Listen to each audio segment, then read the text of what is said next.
আসসালামু আলাইকুম প্রিয় শিক্ষার্থীবৃন্দ, কেমন আছো তোমরা? তোমাদের সকলকেই স্বাগতম জানাচ্ছি আমাদের ই-পলিটেকনিক অনলাইন ক্লাসে।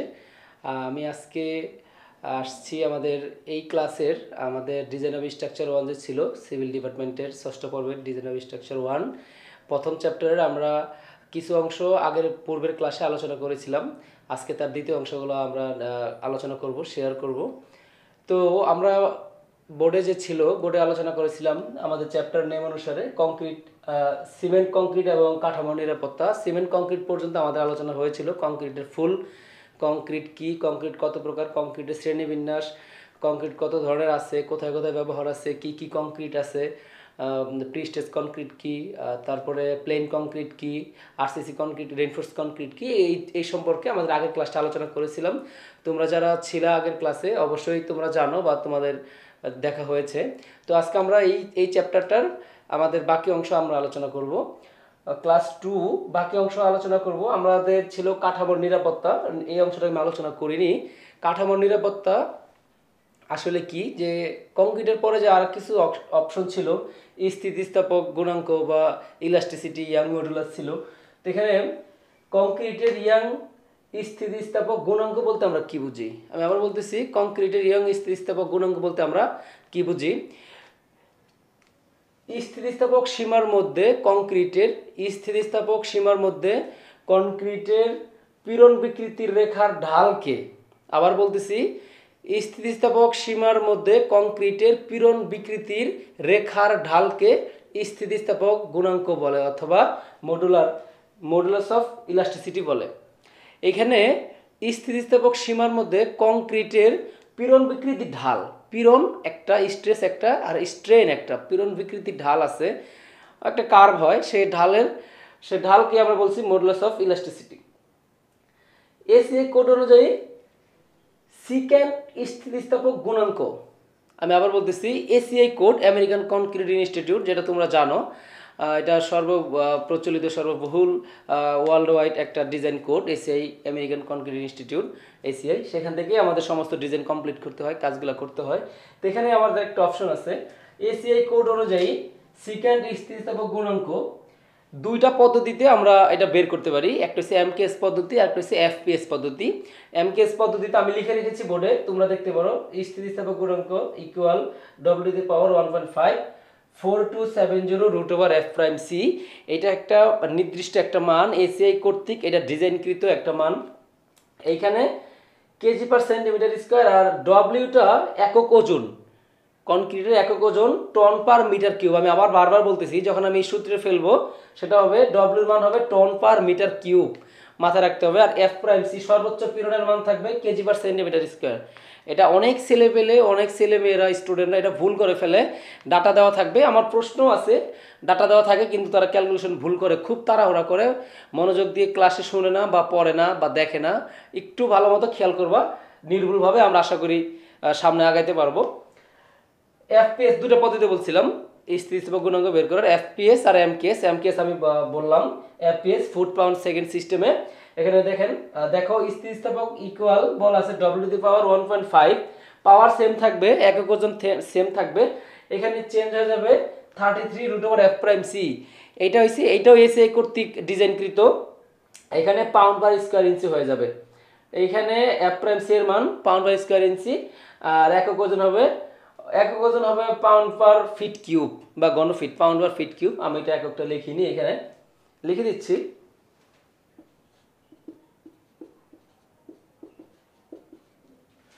প্রিয় শিক্ষার্থী, আমরা এখানে দেখলাম যে এমকেএস পদ্ধতি, এফপিএস পদ্ধতিতে স্থিতিস্থাপক গুণাঙ্ক বের করার যে সূত্র, আমরা দুইটাই দেখলাম এসিআই কোড কর্তৃক প্রদত্ত, এসিআই কর্তৃক। তো আমরা এই সূত্র দুটো আমরা একটা ব্যবহার করব আমাদের ম্যাথ সলভ করার জন্য। এই সূত্রটা, এখানে তিনটা মান আননোন আছে, তিনটা মানই বের করা যায়। আমরা তিনটা মানই এই সূত্রের মাধ্যমেই আমরা নিচে একটা ম্যাথ সলভ করব। সেখানে আমি বলি স্থিতিস্থাপক গুণাঙ্ক বের করা যাবে, সেটা স্টিলের বের করা যাবে, কনক্রিটের বের করা যাবে, তারপরে কনক্রিটের একক ওজন বের করা যাবে, তারপরে কনক্রিটের f'(c) সর্বোচ্চ পীড়নও বের করা যাবে। তিনটা মান আমার এই এসিআই কোডের এই সূত্র থেকে আমি বের করতে পারবো। তো আমি এখানে একটা সমাধান তোমাদের সুবিধার্থে, তোমাদের সবার সুবিধার্থে সরাসরি সূত্র থেকে আমরা ম্যাথ করতে পারি, সলভ করতে পারবো। সেটার জন্য আমি একটা এখানে প্রবলেম সাজিয়েছি তোমাদের সবার জন্য, যাতে তোমাদের সহজলভ্য হয়, বুঝতে সুবিধা হয়। সেটা আমরা একটু দেখে নেই কি ডাটা দেওয়া আছে, কি চাইছে প্রশ্নটা বা কোশ্চেনে কি আস্কিং করা আছে। একটি কংক্রিট নমুনার সর্বোচ্চ চাপ শক্তি ম্যাক্সিমাম এফ প্রাইম সি, সর্বোচ্চ চাপ শক্তি আছে 210 কেজি পার সেন্টিমিটার স্কোয়ার এবং একক ওজন, এটা কনক্রিটের একক ওজন, কনক্রিটের একক ওজন দেওয়া আছে 2400 কেজি পার মিটার কিউব। এখানে তারপরে বলা আছে স্টিলের modulus of elasticity, steel ES আর ইসি, ইসি হয়েছে কনক্রিটের আর ইএস হয়েছে স্টিলের। স্টিলের মডুলাস অফ ইলাস্টিসিটি মানে স্থিতিস্থাপক গুণাঙ্ক স্টিলেরটা দেওয়া আছে, তোমরা খেয়াল করে দেখো 2039,000 কেজি পার সেন্টিমিটার স্কোয়ার। যদি এই মান দেওয়া থাকে তাহলে মডুলার রেশিও নির্ণয় করো। আমাদের এন এর মান বের করতে বলছে, মডুলার রেশিও। আমি আবার বলতেছি আমাদের ছেলেমেয়েরা কিন্তু খেয়াল করে না যে কোশ্চেনে কিভাবে ডাটা দেওয়া আছে, কিভাবে মান দেওয়া আছে বা কি কি ম্যাথ দেওয়া আছে, আমরা সরাসরি করে ফেলি। আমি এখানে ছোট্ট করে লিখে দিছি, বইতে এত ইজি করে নাই। এখানে ডব্লিউ এর মান মানে একক ওজন হবে টন পার মিটার কিউব। যদি আমি এই সূত্রটা ইউজ করি, আমি আবার বলতেছি যদি এই সূত্রটা ইউজ করি আমার এখানে হবে টন পার মিটার কিউব, আর এখানে হবে এফ প্রাইম সির মান হবে কেজি পার সেন্টিমিটার স্কোয়ার। তো আমরা সরাসরি ম্যাথে চলে যাই। আমাদের এখানে আননোন হয়েছে মডুলার রেশিও, আমার আননোন এন। তো আমরা দেখি, সরাসরি চলে যাই সলভে। Solve, we know n is equal to es ভাগ ec। given data, আমি একটু এই সাইডটা ইউজ করি তোমাদের সুবিধার্থে, তোমরা যাতে বুঝতে পারো।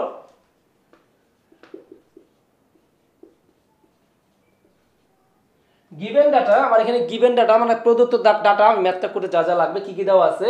একটি কংক্রিট নমুনার সর্বোচ্চ চাপ শক্তি 200 কেজি পার সেন্টিমিটার স্কয়ার, অবশ্যই এফ প্রাইম সি চাপ শক্তি। আমি আবার বলতেছি চাপ শক্তি এখানে দেওয়া আছে এফ প্রাইম সি এর মান, F prime C equal to 200 KG per centimetre square, একটা মান আমার দেওয়া আছে। তাই আমি এই মানটা পেয়ে গেলাম। এটা হইছে কংক্রিটের, বলা আছে কংক্রিটের নমুনার সর্বোচ্চ চাপ শক্তি এবং একক ওজন, একক ওজন ডব্লিউ এর মান দেওয়া আছে, সরি ডব্লিউ এর মান দেওয়া আছে 2400 কেজি পার মিটার কিউব। স্টিলের মডুলাস অফ ইলাস্টিসিটি ইএস, আমাদের ইএস এর মান দেওয়া আছে, ইএস কত দেওয়া আছে 203,900 কেজি পার সেন্টিমিটার স্কয়ার। প্রিয় শিক্ষার্থী, তোমাদের সুবিধার জন্য বলে রাখছি, আমাদের ছোট্ট একটু ভুলের কারণে ম্যাথ কিন্তু তাড়াহুড়া করার জিনিসটা ঠান্ডা মাথার জিনিস, আর ডিজাইন সবসময় ঠান্ডা মাথায় করতে হয়। এইটা ছোট্ট একটা ভুলের কারণে তোমার টোটাল রেজাল্টটাই চেঞ্জ হয়ে যাবে। তুমি সারাদিন কষ্ট করে, তুমি 8-9 মিনিট কষ্ট করে অঙ্কটা করলাম, ম্যাথটা করলাম, তোমার সূত্র মনে আছে, মডুলার রেশিও বের করার সূত্র N is equal two S ভাগ ইসি, স্টিলের স্থিতিস্থাপক গুণাঙ্ক বা কনক্রিটের স্থিতিস্থাপক গুণাঙ্ক তুমি বের করলা, কিন্তু তোমার ডাটা দেওয়া আছে ইউনিটটা খেয়াল করবা, ইউনিট কনভার্ট যেটা জানতে হবে তোমাদের, তোমরা শিখে আসছো আগের ক্লাসে।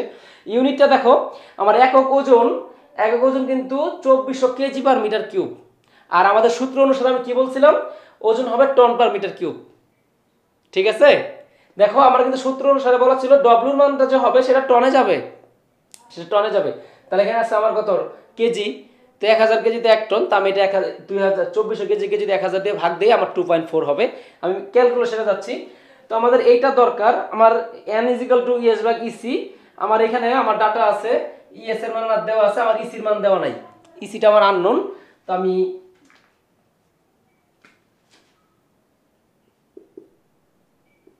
EC is equal two what,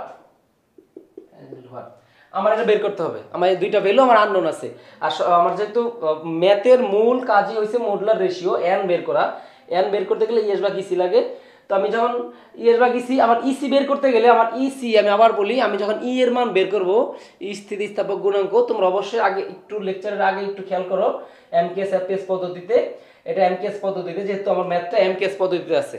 অনেকেই বুঝে না এমকেএস কি এফপিএস কি, প্রশ্ন ওরা খুব ভালোভাবে জানে, খুব মুখস্থ করে গেছে, এত পারে কিন্তু ধরতে পারে না।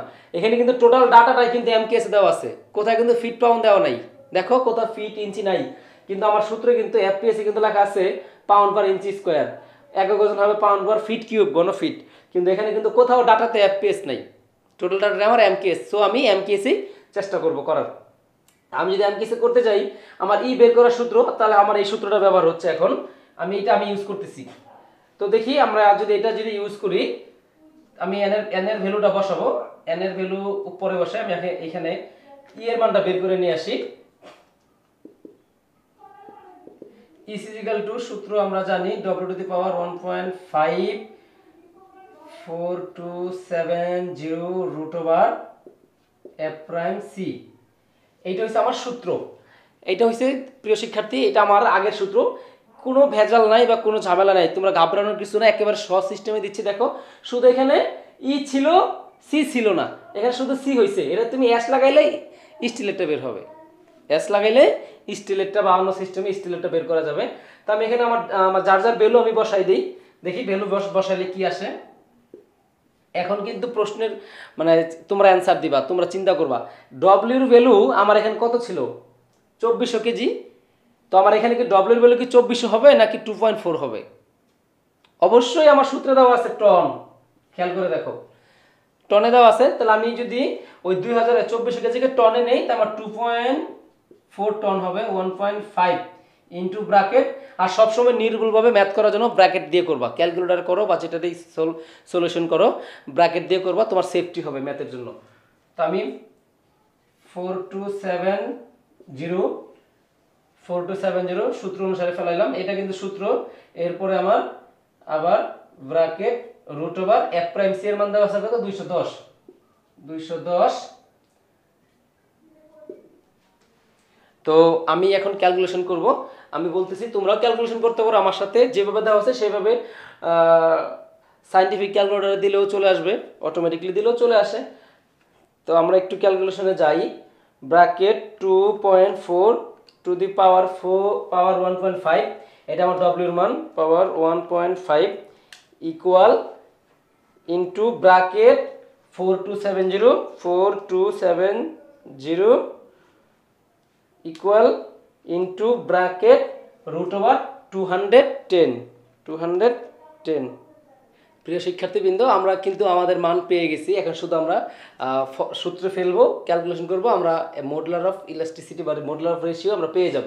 দেখো আমাদের এখানে আননোন ছিল ইএস বা ইসি আননোন ছিল, ইসি আমাদের হয়ে গেছে, আমরা ইসি ক্যালকুলেশন করে ফেলছি। ইসি ভ্যালু পাইছি এইটা। তারপরে আমাদের এন এর ভ্যালুটা আননোন আছে, আমরা এন এর ভ্যালুটা এখন বের করব। N is equal to ES ভাগ ইসি। তো আমরা দেখি আমাদের ইএস এর মান, ইলাস্টিসিটি অফ স্টিলের ভ্যালু দেওয়া আছে কত, 20, একটু সাথে সাথে বলো, 2039000। ইউনিটটা মাথায় রাখবা, ইউনিটটা খেয়াল করবা। ইএস এর ইউনিট কিন্তু দেওয়া আছে আমার কেজি পার সেন্টিমিটার স্কয়ার। অনেকের মনে প্যাচ লাগতে পারে বা সন্দেহ থাকতে পারে যে আমার এখানে সূত্র আছে একটা, আমি এটা কেন টনে নিব, আবার এখানে আমার এফ প্রাইম সি এর মান আছে কেজি পার সেন্টিমিটারে, কিন্তু আমি এখানে আবার একক ওজন বসাইছি টনে 2.4 এ, কিন্তু সেটা 2.4 হবে, টনেই হবে, এই সূত্র অনুসারে টনে হবে। এইটার প্রমাণ এখন দেখবা। তাহলে আমি এখানে ইএস এর মান ছিল কিন্তু কেজি পার সেন্টিমিটার স্কয়ার, খেয়াল করে দেখো। তাহলে এখন ইএস এর মান বসাইছি, ইসির মানটা বসাই দিই। আমরা ইসির মান যেটা পাইছি 23006730। তো আমরা এটা ক্যালকুলেশন একটু ক্যালকুলেশন করি, সবাই ক্যালকুলেটর হাতে নাও, অবশ্যই তোমরা কাঙ্ক্ষিত অ্যান্সার পেয়ে যাবে।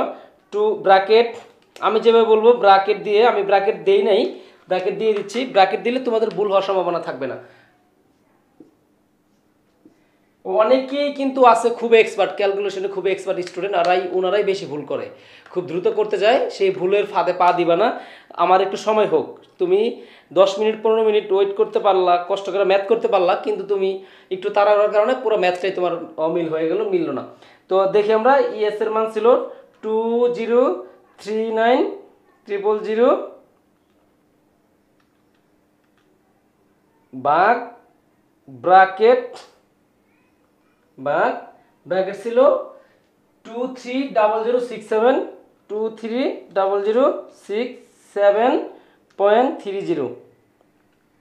ইকুয়াল 8.86 মডুলার অফ রেশিও আমরা যেটা বের করলাম, এন এর ভ্যালু যেটা বের করলাম, মডুলার অফ রেশিও নির্ণয় করো, এটার কোনো ইউনিট বা একক হবে না। 8.86 অ্যান্সার। শিক্ষার্থীবৃন্দ, আমরা ম্যাথ করলাম, আমাদের এখানে একটা আননোন ভ্যালু ছিল, সেটা আমরা বের করলাম মডুলার অফ রেশিও। আর এই ম্যাথটা ঘুরে আসতে পারে, অনেক সময় মডুলার অফ রেশিও দেওয়া আছে, ইসির মান দেওয়া আছে, ইলাস্টিসিটি অফ স্টিল দেওয়া নাই, বের করা যাবে। কিন্তু আমরা কিন্তু সেটা শিখছি, এখানে এই সূত্র দিয়েই বের করা যাবে, 3টা ভ্যালু এই সূত্র দিয়ে বের করা যাবে। প্রিয় শিক্ষার্থীবৃন্দ, আজকে আমরা যা শিখলাম, আমাদের ম্যাথ শেষ করলাম, আমাদের যে এসএ কোড অনুসারে ছিল সে ম্যাথ শেষ করে দিছি, ম্যাথের ডাটাও বের করলাম, মডুলার রেশিও। তো আজকের মতো আমরা যা শিখলাম একটু আমি মানে আবার টানতেছি, আবার কংক্রিটের ইয়ং স্থিতিস্থাপক গুণাঙ্ক শিখলাম, এটা সংজ্ঞা শিখলাম, এসএ কোড অনুযায়ী সেকেন্ড স্থিতিস্থাপক গুণাঙ্ক শিখলাম, ম্যাথ এমকেএস পদ্ধতি এফপিএস পদ্ধতি আলোচনা করলাম, ম্যাথের সলিউশন করলাম। তো প্রিয় শিক্ষার্থীবৃন্দ, আজকের মতো ক্লাস এখানে, ভালো থাকবা, যাতে আর আমাদের সাথেই থাকবা, আমাদের ইপলিটেকনিক অনলাইন ক্লাসের সাথে। আমরা নেক্সট ক্লাসে যেন আমাদের সাথে থাকতে পারো। আমাদের এফবি পেজ আছে, আমাদের ওয়েবসাইট আছে, আমাদের ইউটিউব চ্যানেল আছে, সাবস্ক্রাইব করে আমাদের সাথে থাকবা পরবর্তী ক্লাসগুলো ভিডিওগুলো পেতে। আজকের মতো এখানে বিদায় নিচ্ছি, আল্লাহ হাফিজ।